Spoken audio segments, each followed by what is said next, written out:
মূল প্রশ্ন সেটা হচ্ছে একটাই, যে আজ কেন সারা পৃথিবীর বুকে মুসলমানরা নির্যাতিত, মুসলমানদের উপরে কেন অন্যায় হচ্ছে, কেন অত্যাচার হচ্ছে, কেন মুসলমানদেরকে অন্যান্য জাতিরা দেখতে পারছে না, আর মুসলমানরা কেন ইউনিটি তৈরি করে আজ মজবুতির সহিত থাকতে পারছে না। এই প্রশ্ন আপনি কাকে করলেন?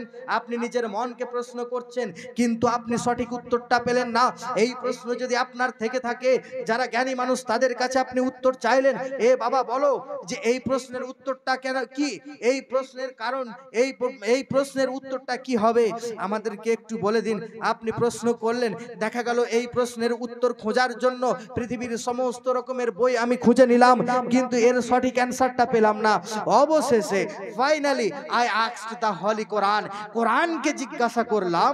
তার কারণ হচ্ছে একটাই, কোরআন এমনই একটা কিতাব যে কিতাবের মধ্যে বিন্দু পরিমাণে শক ও শুভা নেই, যে কোরআনের মধ্যে কোন রকমের সন্দেহ নেই। ये वो किताब है जिसमें शक व शुबा की गुंजाइश नहीं। ये कलामुल्लाह है, ये अल्लाह तबारक व ताआलार কালাম, যার কারণে কোরআনকে জিজ্ঞাসা করলাম, তার কারণ কোরআন থেকে আমি নির্ভরযোগ্য অ্যানসার পেয়ে যাব। তাই আমি জিজ্ঞাসা করলাম, ये কোরআন তুমি বলো যে সারা পৃথিবীর বুকে আজ মুসলমানেরা কেন নির্যাতিত। আল্লাহু আকবার কবিরা। এই প্রশ্নের সঙ্গে সঙ্গে কোরআন উত্তর দিচ্ছে কত সুন্দর, শুনুন একবার। কুলিন কান আবাউকুম ওয়া আবনাউকুম ওয়া ইখওয়ানুকুম ওয়া আজওয়াজুকুম ওয়া আশিরাতুকুম ওয়া আমওয়ালুন ইকতারাফতুমুহা ওয়া তিজারাতুন তাখশাউনা কাসাদাহা ওয়া মাসাকিনু তারদাউনাহা আহাব্বা ইলাইকুম মিনাল্লাহি ওয়া রাসূলিহি ওয়া জিহাদিন ফি সাবিলিহি ফাতারাব্বাসু হাত্তা ইয়াতিয়াল্লাহু বিআমরিহি ওয়াল্লাহু লা ইয়াহদি কওমাল ফাসিকিন। বলুন সুবহানাল্লাহ। সুবহানাল্লাহ।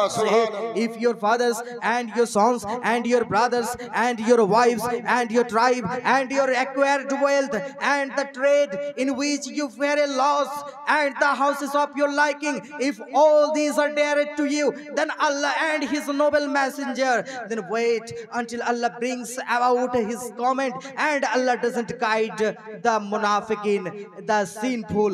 Allah tabaraka wa taala বলেন, হে পৃথিবীর মানব সকল, হে পৃথিবীর মুসলমান জাতি, তোমরা শোনো, তোমরা কোশ্চেন করেছিলে যে আজ আমরা কেন নির্যাতিত হচ্ছি। আল্লাহু আকবার কবিরা। আমার আল্লাহ তাবারক ওয়া তাআলা তিনি আলিমুল গায়েব, তিনি সব জিনিস সম্পর্কে অবগত। তিনি জানতেন যে মুসলমানদের উপরে অত্যাচার হবে, তাদের উপরে জুলম সিতম হবে, তাদেরকে ধরে ধরে মারা হবে, তাদেরকে কষ্ট দেওয়া হবে, আঘাত দেওয়া হবে। তো আমার আল্লাহ তাবারক ওয়া তাআলা আজ থেকে 1450 বছর পূর্বে আমার নবী দো জাহাঁ আলাইহিস সালাতু তাসলিমের উপরে এই আয়াতে কারিমা নাজিল করে বলে দিয়েছেন, হে পৃথিবীর মানব সকলে শোনো, এর উত্তর হচ্ছে একটাই।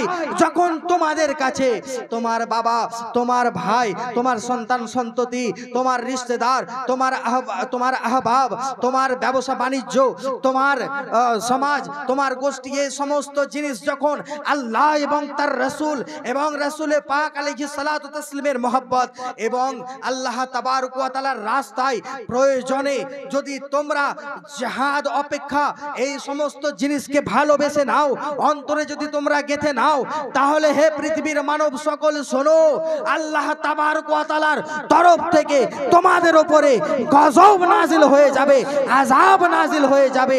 আর আমার আল্লাহ তাবারক ওয়া তাআলা বলেন, ওয়াল্লাহু লা ইয়াহদিল কওমাল ফাসিকিন।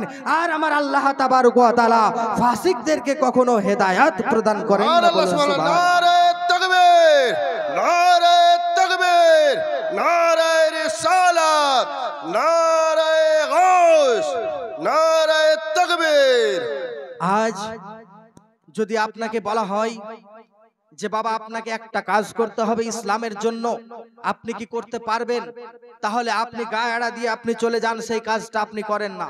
আমার আল্লাহ তাবারক ওয়া তাআলা কি বললেন, হে পৃথিবীর মুসলিম সমাজ তোমরা শোনো, হে আমার বান্দা ও বান্দি শোনো, যদি তোমাদের কাছে তোমার পিতা, তোমার পিতামাতা, তোমার ভাই, তোমার স্ত্রী, তোমার আত্মীয় স্বজন, তোমার কুম্বা, তোমার ব্যবসা বাণিজ্য এবং তোমার পছন্দের গৃহ, এই সমস্ত জিনিস যদি আল্লাহ এবং তার রাসূলের চাইতে বেশি প্রিয় হয়ে যায়, যদি বেশি প্রিয় হয়ে যায়, তাহলে তোমাদের উপরে আযাব আসাটাই হচ্ছে স্বাভাবিক। কথা বুঝতে পারলেন না? তাহলে আজ আমরা নির্যাতিত, এর কারণ হচ্ছে একটাই, আমরা আল্লাহ এবং তার রাসূলের চাইতে বেশি ভালোবাসি নিজের পিতামাতাকে, আল্লাহ এবং তার রাসূলের চাইতে বেশি ভালোবাসি নিজের সম্পদকে, আল্লাহ এবং তার রাসূলের চাইতে বেশি ভালোবাসি নিজের বিবি এবং বাচ্চাকে, আল্লাহ এবং তার রাসূলের চাইতে বেশি ভালোবাসি আমাদের সমাজকে, আল্লাহ এবং তার রাসূলের চাইতে বেশি ভালোবাসি আমাদের জীবনকে, সব চাইতে বেশি ভালোবাসি আমরা আমাদের জীবনকে। আমরা মরতে চাই না, কিন্তু আমরা জান্নাতের বড়ই আশাবাদী, কিন্তু আমরা জানি না যে জান্নাত পাওয়ার জন্য প্রথম শর্ত হচ্ছে মরা। বুঝতে পারছেন? আরে বাবা, জান্নাত আমরা চাই সবাই, কিন্তু জান্নাত যাবেন কখন? মরে না বেঁচে বেঁচে? জান্নাতে যাওয়ার জন্য আগে মরতে হবে। মরতে মানে কি আপনাকে মরতে বলছি তা নয়, মানে সর্বপ্রথম কি হবে? মৌত হবে মানুষের। তাহলে মৌত এটা একটা হচ্ছে পর্যায়, এটা একটা স্টেজ। এই স্টেজ অবলম্বন হওয়ার পর আল্লাহ পাকের হিসাব কিতাব হবে, মানে আল্লাহ পাক আপনার হিসাব কিতাব নেবেন, আল্লাহ পাকের হিসাব কিতাব না, আল্লাহ পাক নেবেন, হিসাব কিতাব করবেন। তারপরে তিনি ডিসাইড করবেন যে আপনাকে জান্নাত দেওয়া হবে কি জাহান্নাম দেওয়া হবে।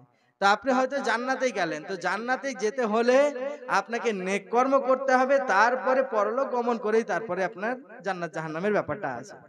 তো কথা হচ্ছে যে আমরা এই পার্থিব জগতে এই সমস্ত জিনিসকে ব্যাপকভাবে ভালোবেসে ফেলেছি, কিন্তু ইসলামের জন্য আল্লাহ এবং তার রাসূলকে প্রকৃতপক্ষে ভালোবাসতে পারি বলুন না, বা পারিনি। আর ভালোবাসতে পারিনি বলেই অন্যায় অত্যাচার হচ্ছে। আপনি আপনার ব্যাগের মধ্যে 10,000 টাকা রেখেছেন, যদি 10,000 টাকার মূল্য থাকে আপনার কাছে, ভালো আপনি হেফাজত করবেন।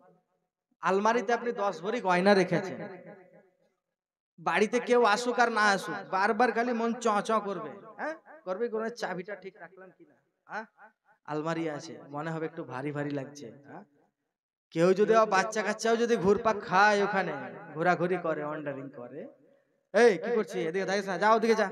কথা বুঝতে পারছেন তো? তার মানেটা কি? তার মানে হচ্ছে যে আপনার একটা ধারণা আছে, আপনার একটা চিন্তা আছে যে আলমারির মধ্যে আমি কম পক্ষে 10 ভরি গয়না রেখেছি, তার হেফাজতটা করতে হবে, বড়ই মূল্য আছে।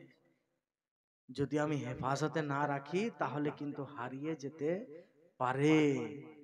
তাহলে আপনি ঠিকই কিন্তু হেফাজত করবেন। অনুরূপ ভাবে, সিমিলারলি, ঠিক একই ভাবে যদি এই ইসলামটাকে মনে এবং প্রাণে যদি আপনি গেঁথে নিতে পারেন, दुनिया में किसी भी इंसान के अंदर ताकत नहीं होगी कि आपसे लड़ सके। हम मर जाएंगे, मर मिट जाएंगे, मगर इस्लाम पर ही मरेंगे। इस्लाम का सौदा कभी हम करने वाले नहीं, ईमान का सौदा कभी हम करने वाले नहीं। ইসলামের বিনিময়ে আমি অন্য কোনো জিনিসের সওদা করব না। ইসলামের উপরে মরতে চাই, ঈমানের উপরে মরতে চাই। তুমি যা চাও তোমাকে তাই দিয়ে দেব, মগর ঈমান हम कभी না দেंगे, ঈমান দেব না। তার কারণ ঈমান পৃথিবীর বুকে ওই একটা এমনই জিনিস, যে জিনিস ব্যতীত জান্নাতের সুঘ্রাণ কোনো মতেই পাওয়া যাবে না। If you have belief in Allah subhanahu wa ta'ala and his noble messenger, Inshallahul Aziz, you will enter the paradise one day by the grace of Allah subhanahu wa ta'ala. आपके अंदर अगर ईमान है तो अल्लाह के फजल व करम से कभी न कभी आप जन्नत में जाएंगे। मगर आपके अंदर ईमान है ही नहीं, आपके अंदर ईमान बिल्कुल है ही नहीं, तो जन्नत में जाने की बात तो दूर की है, जन्नत की जो खुशबू है वो खुशबू भी आप नहीं पाएंगे। কথা বুঝতে পারলেন? তাহলে সবচাইতে মূল্যবান জিনিসটা হলো কি বলুন? সবচাইতে মূল্যবান জিনিসটা হচ্ছে ঈমান। আর এই ঈমান হচ্ছে রাসূল পাক আলাইহিস সালাতু তাসলিমের প্রতি মহব্বত, আল্লাহর নবীর প্রতি ভালোবাসা, আল্লাহকে বিশ্বাস করা, আল্লাহ তাবারক ওয়া তাআলার হুকম ও আহকামকে মান্য করা। এই সমস্ত জিনিসের সমন্বয়কেই ঈমান হিসাবে আখ্যায়িত করা হয়। ও আমার বাবা ও ভাইয়েরা, আমার আল্লাহ রাব্বুল আলামিন কোরআনে মুবিনের মধ্যে ইরশাদ করেন, হে পৃথিবীর মানব সকল, হে মুসলিম সমাজ, তোমরা শোনো, তোমরা যদি সবচাইতে বেশি তোমাদের পৃথিবীর সমাজকে ভালোবেসে নাও, তোমাদের পিতামাতাকে ভালোবেসে নাও, তোমার আত্মীয় স্বজন, তোমার সন্তান সন্ততি, তোমার গৃহ ঘর ও প্রাসাদ, এই সমস্ত জিনিসকে যদি আমার এবং আমার রাসূলের চাইতে বেশি ভালোবেসে নাও, তাহলে তোমাদের উপরে আযাব চলে আসবে। আইজানে মোহতারাম, আপনি আপনার পিতামাতাকে অবশ্যই ভালোবাসবেন। ভালোবাসতে এখানে নিষেধ করা হয়নি কিংবা নিষেধাজ্ঞা জারি করা হয়নি। অবশ্যই মাতা পিতাকে সবচাইতে বেশি ভালোবাসতে হবে, নিজের স্ত্রীকেও ভালোবাসতে হবে, নিজের সন্তানকে ভালোবাসতে হবে, অন্যান্য জাতির মানুষকে ভালোবাসতে হবে, সমাজকে ভালোবাসতে হবে, নিজের জীবনকে ভালোবাসতে হবে। সব জিনিসকে আপনি ভালোবাসলেন, কিন্তু যখন সর্বোচ্চ পর্যায়ে আল্লাহ এবং তার রাসূলের মহব্বতের প্রশ্ন দণ্ডায়মান হয়ে যাবে, তখন আল্লাহর নবীর মহব্বতে দুনিয়ার সমস্ত জিনিসের মহব্বতকে কোরবান করে দিতে হবে। যদি আপনি কোরবান না করে দিতে পারেন, তাহলে প্রকৃত মুসলমান হিসাবে বিবেচিত হতে পারবেন না। তার কারণ আপনি দেখুন যে আল্লাহর নবী সাল্লাল্লাহু তাআলা আলাইহি ওয়াসাল্লামের সাহাবায়ে কিরামদের ঘটনা দেখুন। আল্লাহু আকবার কবীরা। হযরতে হানজালা রাদিয়াল্লাহু তাআলা আনহু, তিনি বিবাহের পরে যে বাসর রাত্রি থেকে নবী দোজা আলাইহিস সালাতু তাসলিমের হুকুম পেয়ে যুদ্ধক্ষেত্রে চলে গেছেন। আল্লাহু আকবার কবীরা। কিন্তু ওই সাহাবী রাসূলের কত শক্ত ঈমান ছিল যে নবী মুস্তাফা আলাইহিস সালাতু তাসলিমের আহ্বানে তিনি চলে গেছেন। নবী আমার ডেকেছেন, এদিকে স্ত্রীর মহব্বত ও ভালোবাসা, পার্থিব জগতের মহব্বত ও ভালোবাসা, অপরদিকে নবী দোজাহা আলাইহিস সালাতু তাসলিমের মহব্বত। ওই সাহাবী রাসূল তিনি দেখেন যে আমার নবী দোজানে আরবি সাল্লাল্লাহু তাআলা আলাইহি ওয়া আলিহি ওয়াসাল্লাম আহ্বান করেছেন, যদি আজ আমি তার আহ্বানে সাড়া না দিই, তাহলে প্রকৃত মুমিন হিসাবে বিবেচিত হতে পারবো না। বিরাদরানে মিল্লাতে ইসলামিয়া, হযরতে হানজালা রাদিয়াল্লাহু তাআলা আনহু যুদ্ধক্ষেত্রে চলে গেলেন, ইসলামের জন্য চলে গেলেন, নবী দোজা আলাইহিস সালাতু তাসলিমের মহব্বতে চলে গেলেন, রাসূলকে ভালোবেসে চলে গেলেন এবং যুদ্ধক্ষেত্রে তিনি শাহাদাত বরণ করে নিলেন। এবং সেই হানজালা রাদিয়াল্লাহু তাআলা আনহুর উপরে ফরজ গোসলটাও, তার মানে ফরজ গোসলটা কি ছিল? ওয়াজিব ছিল, অর্থাৎ তার উপরে গোসলটা ওয়াজিব ছিল। আল্লাহু আকবার কবীরা।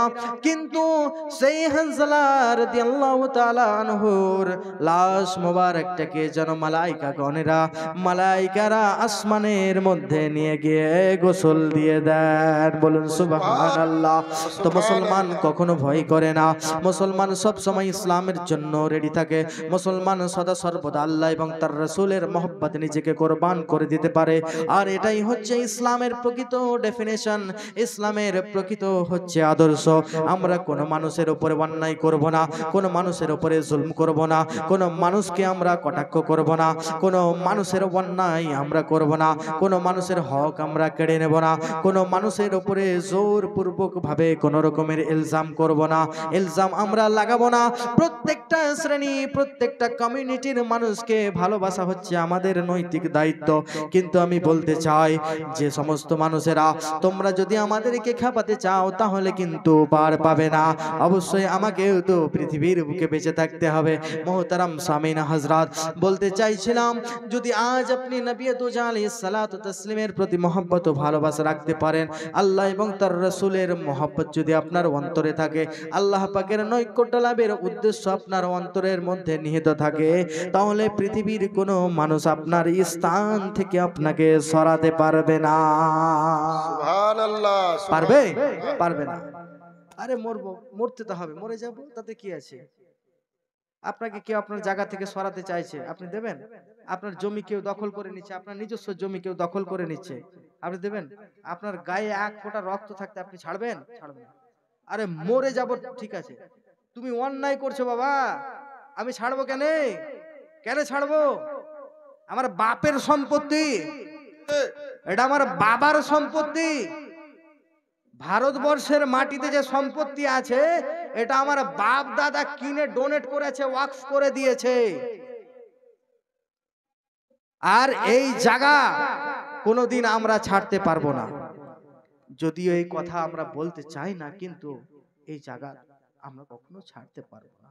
বেরাদারানে মিল্লাতে ইসলামিয়া, যদিও এই মেসেজটা কত দূর যাবে জানি না, রিকোয়েস্ট করব আমাদের দেশের প্রাইম মিনিস্টার নরেন্দ্র মোদীর কাছে যে এই অকফ সম্পত্তি নিয়ে, অকফ বিলটাকে নিয়ে আজ দেশের মধ্যে যে আগুনটা জ্বলছে, যেন আমাদের প্রধানমন্ত্রী মহাশয় অত্যন্ত ভদ্র এবং সম্মান জ্ঞাপন করে, ভদ্রতা এবং নম্রতা জ্ঞাপন করে তার কাছে মেসেজ দিচ্ছি আমাদের এই বিলটা যেন ইমিডিয়েটলি প্রত্যাহার করে নেন। একবার আল্লাহর দরবারে পড়ুন আল্লাহুম্মা আমিন। মহতারাম সামিন হযরত, বক্তব্য আর দীর্ঘায়িত করতে চাই না। কোরআনে পাক থেকে পড়েছিলাম, কুল ইন কানা আবাউকুম ওয়া আবনাউকুম ওয়া ইখওয়ানুকুম ওয়া আজওয়াজুকুম ওয়া আশীরাতুকুম ওয়া আমওয়ালুন ইকতারাফতুমুহা ওয়া তিজারাতুন তাখশাউনা কাসাদাহা ওয়া মাসাকিনু তারদাউনাহা আহাব্বা ইলাইকুম মিনাল্লাহি ওয়া রাসূলিহি ওয়া জিহাদিন ফি সাবিলিহি ফাতারাব্বাসু হাত্তা ইয়াতি আল্লাহু বিআমরিহি আল্লাহু লা ইয়াহদিল কওমাল ফাসিকিন। পরিশেষে 2-1 মিনিটের মধ্যে একটা কথা বলি। তাহলে যদি সর্বপ্রথম আপনাদেরকে একটা কথা বললাম যে আলেম সাহেবের মুখ থেকে কি শুনলেন বা তার বক্তব্যের টপিক কি ছিল, টপিক তো থাকবে, একটা টপিক তো থাকবে। তাহলে আমি কোন টপিকের উপরে বক্তব্য রাখলাম বলুন তো? আমার টপিকটা কি ছিল? কেউ তো জিজ্ঞাসা করতেই পারে, তার কারণ আগেই আপনাদেরকে আমি সতর্ক করে দিলাম। তাহলে আলেম সাহেব সতর্ক করে দিলেন আপনাদেরকে, তো আলেম সাহেবের বক্তব্য টপিকটাই কি ছিল তোমরা বলো, তখন তার উত্তর দাও। আমার যে টপিকটা ছিল সেই টপিকটা হচ্ছে যে আজ পৃথিবীর বুকে মুসলমান জাতি কেন নির্যাতিত। কথা বুঝতে পারলেন? এটাই ছিল আমার টপিক, যে সারা পৃথিবীর বুকে মুসলমান কেন নির্যাতিত। আর এক কথায় 1-1.5 ঘন্টা যে বক্তব্য হলো তার এক কথায় সারাংশ হচ্ছে, বা 1.5 ঘন্টা বক্তব্যের এক্সট্রাক্ট বা মূল থিমটা হচ্ছে এই, যে আজ আমরা আল্লাহ এবং তার রাসূলকে ভালোবাসতে পারিনি, বরং আমরা পৃথিবীর এই সমস্ত জিনিসকে সবচাইতে বেশি ভালোবেসে ফেলেছি। দিনকে ভালোবাসতে পারিনি, আল্লাহ এবং তার রাসূলকে ভালোবাসতে পারিনি। ইসলামের প্রকৃত আলো আমাদের অন্তরে এখনো পর্যন্ত জাগেনি বলেই আমাদের কারণেই আমরা ক্ষতিগ্রস্ত। আর সলিউশন বা সমাধান এটাও তো দরকার, লাস্টে কনক্লুশন আছে কি নেই? দরকার আছে। সমাধান কি? যদি মুসলমান তুমি বাঁচতে চাও তো আল্লাহ এবং তার রাসূলের মেথড বা তা থিওরি অনুযায়ী তোমাকে জীবন যাপন করতে হবে, তাহলে ইনশাআল্লাহুল আজিজ দুনিয়াতেও কামিয়াবি, আখিরাতেও কামিয়াবি। এখানেই বক্তব্য সমাপ্তি ঘটালাম। যদি বলা এবং ভাষার মধ্যে হয়ে থাকে ভুল ত্রুটি, আমি নিজ গুণে ক্ষমা প্রার্থী, আপনারা সকলেই আমাকে ক্ষমা করবেন। আস্তাগফিরুল্লাহ রব্বি মিন কুল্লি যামবি ওয়া আতুবু ইলাইহি। এখানেই বক্তব্য সমাপ্তি করলাম। সকলে ভালো থাকবেন। আসসালামু আলাইকুম ওয়া রাহমাতুল্লাহি ওয়া বারাকাতুহু।